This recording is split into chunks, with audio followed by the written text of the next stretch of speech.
जय हिंद दोस्तों, welcome back to कल्पाक्ष। बात करते हैं करंट अफेयर के बारे में। अभी न्यूज बना रहा है, रिसेंटली पब्लिश हुआ जेंडर गैप इंडेक्स 2024। इस वीडियो में आज कवर करेंगे व्हाई ए न्यूज, क्यों न्यूज में है, ये है क्या बेसिकली, इस इंडेक्स में इंडिया का परफॉर्मेंस कैसा रहा और इस पर्टिकुलर पार्ट से हमारे एग्जामिनेशन में क्वेश्चन कैसे आ सकता है।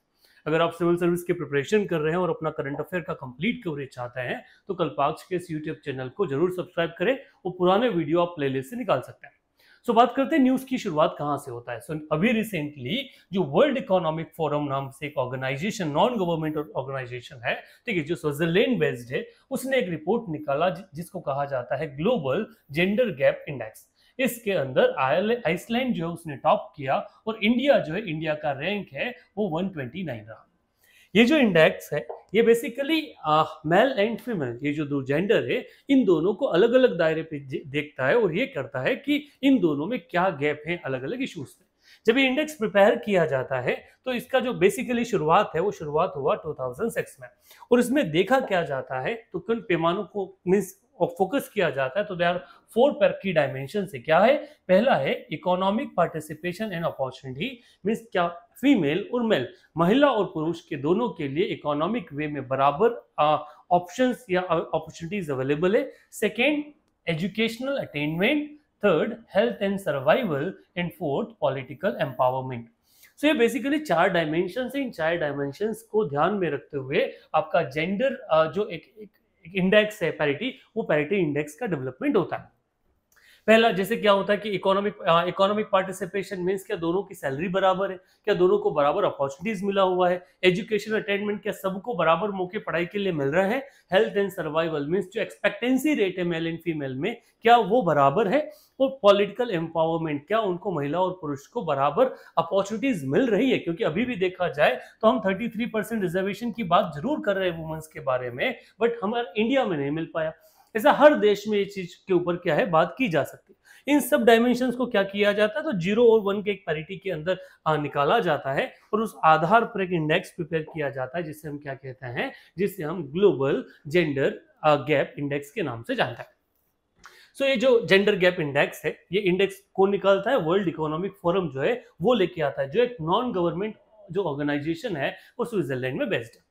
अगर इंडिया के परफॉर्मेंस की बात किया जाए तो इंडिया जो है वो 2 पायदान नीचे गिरकर 129 पे पहुंच गया है। मींस इससे पहले जो रिपोर्ट आया था उस रिपोर्ट में इंडिया का जो पोजीशन था वो 127 पोजीशन पे था और अब की बार ये जो पोजीशन आया वो 129 पोजीशन पे है। Although over the period of time government ने ऐसे कुछ मेजर्स लिए हैं जिससे क्या हो, ये जो एक इशू हम over the period of time देख रहे हैं कि जो गैप बढ़ रहा है उस गैप को कम किया जाए। जैसे क्या किया, जिसके सबसे पहले जो था वो पॉलिटिकल अटेनमेंट के लिए 33% रिजर्वेशन जो है वो पार्लियामेंट में देने का बात किया। देन जो जॉब ऑफर्स हैं, गवर्नमेंट जॉब जो ऑफर्स हैं उनमें भी वुमेन्स को लगभग अप टू 50% रिजर्वेशन जो है उसके देने की बात की गई। ये जो हम पॉलिटिकल पावर के बात में बात करते हैं और लोकल इलेक्शन के बारे में अगर चर्चा करें तो वहां पर लोकल सेल्फ एरियाज में 50% वुमेन रिजर्वेशन जो है वो लागू किया गया। ऑल दो हमने इतने सारे मेजर्स लिए, स्टिल इंडिया जो है वो जो पोजीशन है वो पोजीशन डाउन हो गया। उसके पीछे जो मेन रीजन है वो इकोनॉमिक गैप, इकोनॉमिक अपॉर्चुनिटीज है। ऐसे अगर देखा जाए तो फीमेल जो है वो 50% ऑफ द पॉपुलेशन हम मान सकते हैं कि दोनों का जो रेशियो वो रेशियो कितना है, 50% है। वर्ल्ड जो बैंक है उसका एक बार रिपोर्ट भी आया था कि if a nation wants to achieve a double digit growth rate then the participation of women should be increase. तो अगर हमें डबल डिजिट ग्रोथ चाहिए तो वुमेन का पार्टिसिपेशन बढ़ाना पड़ेगा। बट इंडिया में, इंडिया की डेमोग्राफी के कारण, यहाँ के कल्चरल डिफरेंसेस के कारण हम देखते हैं एक बड़ा तबका जो फीमेल का है वो घर पे ही है, हाउस होल्ड पर ही टिक जाता है, वो बाहर नहीं निकल पाता, जिस कारण से ये जो गैप है, ये गैप जो है वो और ज्यादा बढ़ जाता है। इस पर्टिकुलर पार्ट से प्रोबेबल क्वेश्चंस के बारे में देखा जाए तो पहला जो क्वेश्चंस बन सकते हैं जिन्हें मैं एमसीक्यू या फैक्चुअल क्वेश्चन देखूं, जिनका दायरा आपका यूपीएससी से लेकर जितने भी स्टेट एग्जाम सर्विस एग्जामिनेशन है वहां तक जाता है और आपका जो सबऑर्डिनेट एग्जाम है वहां भी यहां से क्वेश्चंस बन सकते हैं। किस तरह का क्वेश्चन बनेगा? तो सबसे पहला क्वेश्चन जो है वो वर्ल्ड इकोनॉमिक फोरम पे बनता है कि यहाँ से इसका जो हेडक्वार्टर है वो कहाँ पर है। सेकेंड, ये ऑर्गेनाइजेशन अपने आप में किस टाइप का है। ये स्विट्जरलैंड बेस्ड ऑर्गेनाइजेशन और क्या है, एक नॉन गवर्नमेंट एनजीओ है। सेकेंड क्वेश्चन बनता है कि ये जो जेंडर गैप इंडेक्स है, इस इंडेक्स को प्रिपेयर कौन करता है, कौन इसको पब्लिश करता है। तो यहां से क्वेश्चन बनता है जो वापस कहां पे चला जाता है, वर्ल्ड इकोनॉमिक फोरम को एज आंसर ले आता है। फिर यहां से क्वेश्चन बन सकता है फोर डायमेंशंस, जो डायमेंशंस अलग अलग हैं, वो चार डायमेंशंस है, वो क्या है आपके इसकी, तो वो डायमेंशन वाला क्वेश्चन बन सकता है। तो ये सारे क्वेश्चंस आपके एमसीक्यू बेस्ड पर बन सकते हैं। अगर मैं सिविल सर्विस पर्सपेक्टिव से बात करूं और मेंस के बारे में चर्चा करूं, यहां से क्या बनता है, तो पहला ये जो सोशल जस्टिस वाला जो आपका एक टॉपिक होता है, उस सोशल जस्टिस में यहां से क्या बन सकता है, क्वेश्चन बन सकता है और आप उसको यूज कर सकते हो।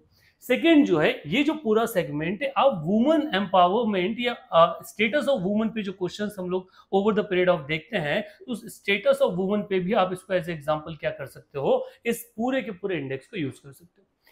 जनरली करंट अफेयर का जो उपयोग होता है, वो उपयोग यही होता है कि हम क्या कर पाए, उसको सही समय पे यूज कर पाए, कंटेंट डेवलपमेंट हो पाए, और हम प्री और मेंस के जो क्वेश्चन आंसर राइटिंग कर रहे हैं मेंस का, वहां पे इन चीजों को यूज कर पाए।